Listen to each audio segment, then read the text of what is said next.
तो दोस्तों आज जो मैं बात करने वाला हूँ उसको काफी सीरियसली लेना, क्योंकि आप जैसे एक इंसान के साथ एक काफी बड़ा फ्रॉड हुआ है। और वो फ्रॉड कैसे हुआ है, उसने सिर्फ गूगल पे गया और वहां पे सर्च किया कुछ और वहां से किसी को फोन लगाया। तो क्या आप हमेशा गूगल की सर्च को ट्रस्ट कर सकते हैं? और अगर नहीं कर सकते हैं तो इसका क्या इलाज है और कैसे इस टाइप के फ्रॉड से बचें, क्योंकि काफी सारे फ्रॉड्स हो रहे हैं इस टाइप के पोस्ट कोविड एरा में। तो इसलिए मैं चाहूंगा कि ये वीडियो आप एंड तक देखें और स्किप ना करें, क्योंकि हो सकता है कि आपको पता हो इस बारे में, लेकिन अगर नहीं पता है तो जरूर देखिए ये वीडियो। तो बिना किसी टाइम वेस्ट के शुरू करते हैं।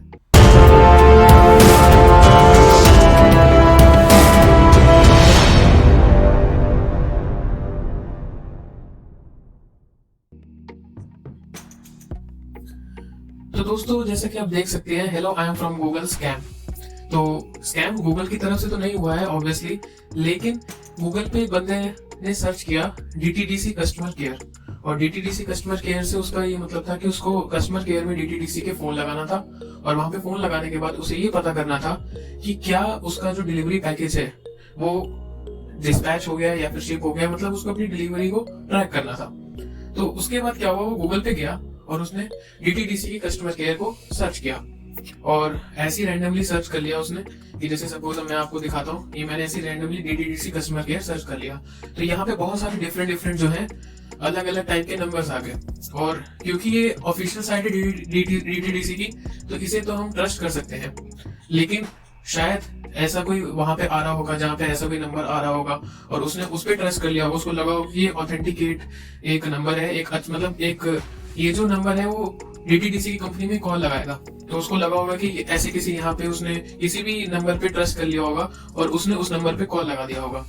तो डीटीडीसी जिनको नहीं पता वो कोरियर सर्विस है, वैसे मेरे ख्याल से सबको ही पता होगा, लेकिन जिनको नहीं पता कोरियर सर्विस है। आपका अगर कोई भी सामान इधर से उधर पहुंचाना है तो वो आप डीटीडीसी के थ्रू पहुंचा सकते हैं। कोई भी पार्सल, कोई भी कुरियर, कुछ भी हो, आप आराम से डीटीडीसी के थ्रू पहुंचा सकते हैं। तो ऐसे ही मैं भी एक समझ लीजिए कि मैं कस्टमर हूँ और मेरे को अपना डिलीवरी ट्रैक करना है। मैंने रैंडमली सर्च किया डीटीडीसी कस्टमर केयर और उसके बाद यहाँ पे देखिए आप, पहली बात तो काफी सारे नंबर आ रहे हैं और उसके बाद नीचे जो रिटेलर्स होते हैं उनके भी काफी अलग अलग नंबर्स आ रहे हैं। तो एज अ यूजर मैं तो कंफ्यूज हो जाऊंगा कि मेरे को कौन से नंबर पे ट्रस्ट करना चाहिए। बट क्योंकि मुझे अपनी डिलीवरी भी ट्रैक करनी है तो मैं किसी भी नंबर पे फोन घुमा के एक चांस लूंगा। तो शायद मैंने, अब आप इमेजिन करिए कि मैंने इस नंबर पे फोन घुमाया और एक चांस लिया। अब इसके बाद क्या होता है, इसके बाद ये होता है कि फोन उठाते हैं और फोन जो है वो डीटीडीसी की कंपनी का बंदा नहीं उठाता, कोई और उठाता है। तो जैसे कि आप देख सकते हैं कि यहाँ पे मतलब मैंने फोन घुमाया और मुझे लगा कि वो ऑथेंटिकेट बंदा है, और अभी तक मुझे पता भी नहीं है कि वो डीटीडीसी का बंदा नहीं है, क्योंकि वो डीटीडीसी के बंदे की तरह एक्ट कर रहा है। तो उसने मेरे से बात करी और उसने मेरे को एक गूगल फॉर्म भेजा। तो गूगल फॉर्म से मतलब ये है कि गूगल फॉर्म जो होता है एक टाइप का एक ऑनलाइन फॉर्म होता है, जैसे कि हम ऑफलाइन भी फॉर्म भरते हैं और उसमें पेन से भरा जाता है, और यहाँ पे हम बेसिकली जो है डिटेल्स टाइप कर देते हैं। तो एक फॉर्म ही होता है लेकिन ऑनलाइन होता है। तो उस बंदे ने जो है मुझे गूगल फॉर्म भेजा और उस गूगल फॉर्म पे मेरे को सारी डिटेल्स भरने को कहा। अब यहाँ जो है डिटेल्स में आप कितनी डिटेल्स दे सकते हैं, यहाँ पे एक बहुत मेन बात आती है। जिस बंदे के साथ फ्रॉड हुआ उसको यहाँ पे सिर्फ बेसिक डिटेल्स देनी चाहिए थी, लेकिन उसने यहाँ पे अपनी बैंक डिटेल्स भी दे दी और टीम व्यूअर पे उसने अपनी स्क्रीन भी शेयर करा दी। तो कैसे कैसे हुई ये सारी चीजें मैं बताता हूँ। अब आपको कोई भी फॉर्म आता है तो पहली बात तो कोई गूगल फॉर्म को आपको ट्रस्ट नहीं करना चाहिए। गूगल फॉर्म जो है कोई भी बना सकता है, मैं भी बना सकता हूँ, आप भी बना सकते हैं। आप एक बार गूगल फॉर्म बनाएंगे और उसको किसी को भी लिंक शेयर करेंगे और वो फॉर्म ऐसे कैसे दिखेगा। तो पहली बात तो किसी भी गूगल फॉर्म पे ट्रस्ट ना करिए जब तक आपको ये नहीं पता हो कि वो एक अच्छे सोर्स से आया है, एक लेजिट सोर्स से आया है, ठीक है। और अगर आप उसमें डिटेल्स भर भी रहे हैं तो आप क्या क्या डिटेल्स भर सकते हैं, आप अपना नाम भर सकते हैं, आप अपना ईमेल भर सकते हैं, आप अपनी जनरल प्रेफरेंसेस भर सकते हैं, लेकिन आपको कॉन्फिडेंशियल डिटेल्स बिल्कुल नहीं भरनी है, जैसे कि बैंक डिटेल्स हो गई और आपका ओटीपी हो गया जैसे, या कुछ भी हो गया। इन टाइप की चीजों को आपको बिल्कुल भी नहीं भरना है गूगल फॉर्म पे, क्योंकि ये कोई भी बना सकता है। मैंने बना दिया, मैंने बना के आपको लिंक शेयर कर दिया, ये कोई भी बना सकता है फॉर्म। तो उन्होंने क्या किया उस बंदे के साथ, उन्होंने उसको गूगल फॉर्म दिया, इस पे उन्होंने बेसिक चीजें भी मांगी और इसी के साथ साथ उन्होंने एक जो है बैंक डिटेल्स भी मांग ली। और यहाँ पे जो वो बंदा था जिसके साथ फ्रॉड हुआ है और कितने का फ्रॉड हुआ है ये मैं बता देता हूँ, आगे बताऊंगा कैसे हुआ है। 80,000 रुपीज का फ्रॉड हुआ है उस बंदे के साथ। तो उस बंदे ने क्या किया, अपनी बैंक डिटेल्स भी साथ में शेयर कर दी। चलो ठीक है, बैंक डिटेल्स तो उनको फॉर्म से मिल गई, लेकिन आपको सबको पता है आज की डेट में कि बैंक डिटेल्स अगर कोई शेयर करता है और उसके साथ ट्रांजैक्शन कोई और करता है तो ओटीपी आपके नंबर पे आता है। तो जब तक आप वो ओटीपी नहीं भरेंगे वो ट्रांजैक्शन कंप्लीट नहीं होती है। तो अब इस ओटीपी के को उन लोगों ने कैसे हासिल किया और 80,000 का फ्रॉड कैसे किया, अब ये बताता हूं मैं। तो जैसा कि आप देख सकते हैं, ये टीम व्यूअर ऐप है। तो टीम व्यूअर ऐप क्या होती है, हम ये मैं बताता हूँ।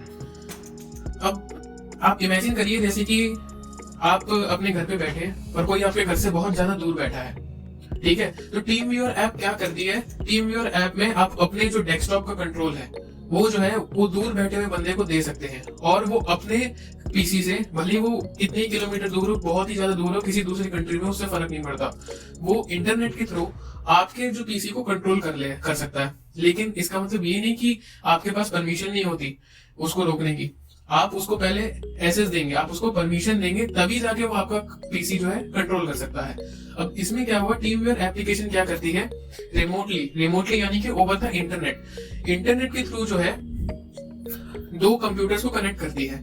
और सपोज अगर मेरे को जो है किसी की हेल्प चाहिए, सपोज मुझे आता नहीं है मेरे कंप्यूटर पे कि अगर सपोज मुझे कोई एक फाइल बनानी है, मुझे वो फाइल बनानी नहीं आती, तो मैंने अपने दोस्त से पूछा। मेरा दोस्त जो है वो शायद, अगर मैं अभी दिल्ली में हूँ तो वो मेरा दोस्त जो है मुंबई में बैठा होगा या फिर अमेरिका या किसी और फॉरेन कंट्री में बैठा होगा। तो मैंने अपने दोस्त को बोला कि भाई मुझे फाइल बनानी नहीं आ रही या फिर मुझे कुछ ये करना नहीं आ रहा, तो तुम मुझे बता दे। और उसने मुझे पहले जो है बोल के समझाने की कोशिश करी, लेकिन मैं तब भी नहीं कर पाया। फिर उसने कहा कि भाई तू टीम व्यूअर पे आ जा, टीम व्यूअर पे आके तू अपने मुझे पीसी का कंट्रोल दे दे, और कंट्रोल जब उसके पास चला जाएगा तो उसके बाद वो अपने आप ही वो मेरे को मैं जो काम नहीं कर पा रहा था वो मुझे वो काम करके दे देगा। तो इसमें क्या होता है कि बट पहले उसके लिए मुझे परमिशन देनी पड़ेगी। परमिशन का मतलब कि मुझे उसको परमिट करना पड़ेगा कि तू आके मेरे डेस्कटॉप का कंट्रोल ले, और कंट्रोल लेने के बाद तू उस पर कुछ भी चेंजेस कर सकता है, और ये जो परमिशन है मैं कभी भी रिवोक कर सकता हूँ, कभी भी वापस ले सकता हूँ। तो ऐसी ही जो वो स्कैमर थे जो डीटीडीसी के कोरियर सर्विस के कस्टमर केयर की तरह एक्ट कर रहे थे, उन्होंने क्या किया, कस्टमर को बोला कि आप जो है टीम व्यूअर डाउनलोड करिए और हमें अपनी स्क्रीन शेयर करिए। स्क्रीन शेयरिंग से मतलब सपोज अगर मैंने टीम व्यूअर डाउनलोड कर दिया और परमिशन दे दी, तो मेरी स्क्रीन पे जो भी चल रहा है, मेरी डेस्कटॉप स्क्रीन पे जो भी चल रहा है वो मुझे सब कुछ, वो जो है वो दूसरा बंदा आराम से देख पाएगा, सारी की सारी चीजें।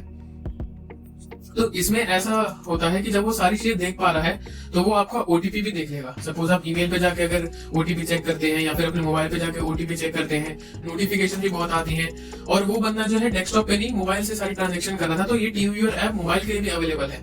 तो मोबाइल पे जब ओटीपी आया तो उन्होंने देख लिया, और क्योंकि उनके पास जो सारी बैंक डिटेल्स थी वो पहले से ही थी, ओटीपी उन्हें मिल गया।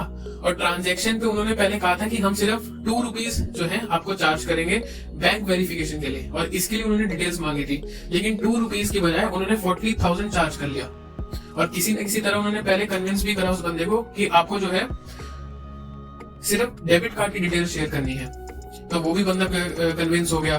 सीवीवी डिटेल शेयर करने को उन्होंने कहा, जो कि सीवीवी नंबर आपको कभी भी शेयर नहीं करना चाहिए। अपना सीवीवी जो नंबर है और पिन, ये 2 चीजें ऐसी हैं जो आपको कभी भी शेयर नहीं करनी चाहिए किसी भी अननोन पर्सन को, भले ही वो ओवर द कॉल आपको कांटेक्ट कर रहा हो या फिर ऑनलाइन कांटेक्ट कर रहा हो।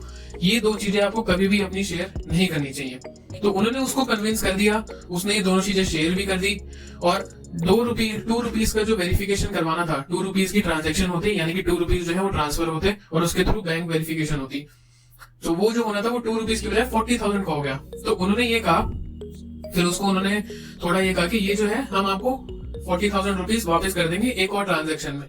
तो एक और ट्रांजेक्शन में वापस करने का मतलब ये था कि वो 40,000 जो है वापस से कस्टमर के अकाउंट में ट्रांसफर कर देंगे। तो उसके लिए उन्होंने दोबारा से उससे डिटेल्स मांगी, लेकिन ट्रांसफर करने के बजाय उन्होंने 40,000 की और एक ट्रांजेक्शन कर लिया, और टोटल 40 + 40 मिला के 80,000 रुपीज का फ्रॉड हो गया। तो इस सिचुएशन में आपको क्या करना चाहिए? पहली बात तो अपना किसी को भी अननोन बंदे को अपने डेस्कटॉप या अपने किसी भी डिवाइस का कंट्रोल ना दीजिए। दूसरा, अपनी बैंक डिटेल्स जो है अपने अलावा किसी और को शेयर ना करिए, क्योंकि ये बहुत ही रिस्की चीज है। 80,000 रुपीज किसी के लिए भी अगर बड़ा अमाउंट भी हो सकता है, छोटा अमाउंट भी हो सकता है, लेकिन अमाउंट है। तो इसलिए इस चीजों से जो है हमें बच के रहना चाहिए, किसी को भी शेयर नहीं करना चाहिए। तो अगर सपोज किसी साइट पे भी अगर ऐसे कहा जा रहा है हमें कि send bank account verification email, verify bank account, तो हमें चेक कर लेना चाहिए कि उस वेबसाइट पे हम वाकई में ट्रस्ट करते हैं या नहीं, तभी जाके हमें अपनी डिटेल्स शेयर करनी चाहिए। क्योंकि ऑनलाइन ट्रांजेक्शन में ऐसा होता है, आप सारी डिटेल्स अपनी वेबसाइट को या उस बंदे को दे रहे होते हैं, तो उससे क्या होता है, उससे ये होता है कि वो कुछ भी कर सकता है, आपकी डिटेल्स का यूज कैसे भी कर सकता है। तो इस वीडियो में मुझे ये बताना था कि आप जैसे बंदे के साथ ही इतना बड़ा फ्रॉड हो गया और वो कुछ कर भी नहीं पाया। और इसमें मैं कहूंगा उस बंदे की गलती है, क्योंकि आपको क्लियरली बहुत जगह आजकल अवेयरनेस भी फैलाई जा रही है इस बारे में कि आपको अपनी बैंक अकाउंट डिटेल्स किसी को भी शेयर नहीं करनी है, और उसके बावजूद भी उसने ट्रस्ट करके कर दिया। तो कैसे गूगल के थ्रू एक कस्टमर केयर नंबर निकला, उस कस्टमर केयर नंबर के थ्रू टीम व्यूअर से लोगों ने उसका एसेस ले लिया, एसेस लेने के बाद स्कैमर्स ने जो है पूरा ट्रांजेक्शन कर ली 80,000 रुपीज की। तो ये चीजें जो है काफी सीरियसली लेना चाहिए इन चीजों को। तो वीडियो में बस इतना ही था, यही बताना था आप लोगों को, थोड़ा अवेयर करना था इस बारे में, क्योंकि आजकल पोस्ट कोविड एरा में क्योंकि सारी चीजें ऑनलाइन चल रही हैं, तो इन ऑनलाइन जो पीरियड में काफी सारी ऐसे जो न्यूज आती हैं इस बारे में कि ये इस टाइप का फ्रॉड हो गया। और टीम व्यूअर के अलावा और एप्लीकेशंस भी हैं, एनीडेस्क हो गया, और भी बहुत सारी एप्लीकेशन जो इस टाइप के टीम व्यूअर की जगह कोई और एप्लीकेशन भी यूज करी जा सकती है। तो आपको जो है एकदम ध्यान रखना है कि आप कोई भी ऐसी इंफॉर्मेशन किसी को ना दे दें, या फिर ज्यादा लंबे टाइम तक किसी अननोन बंदे को अपना स्क्रीन शेयर या फिर रिमोट एक्सेस ना दें। तो ये सारी चीजें आपको ध्यान रखनी है, क्योंकि हमें डिस्टेंसिंग मेंटेन करनी है, हम लोगों से मिल नहीं सकते और ऑनलाइन ही सारा काम हो रहा है। तो आपको जो है ये चीज पे काफी ज्यादा ध्यान देना है। तो वीडियो में बस इतना ही था। मैं चाहूंगा कि आप इस वीडियो को शेयर करें ताकि ज्यादा से ज्यादा लोगों को इस बारे में पता लगे, ज्यादा से ज्यादा लोगों तक अवेयरनेस पहुंचे। और अगर आपको वीडियो अच्छी लगी है तो एक थम्स अप तो बनता ही है, और सब्सक्राइब भी आप हमारे चैनल पे कर सकते हैं, क्योंकि हम काफी इस टाइप की वीडियोस बनाते हैं जिसमें आपको अवेयरनेस फैलाने की कोशिश करते हैं। तो आज के लिए बस इतना ही था। Thank you.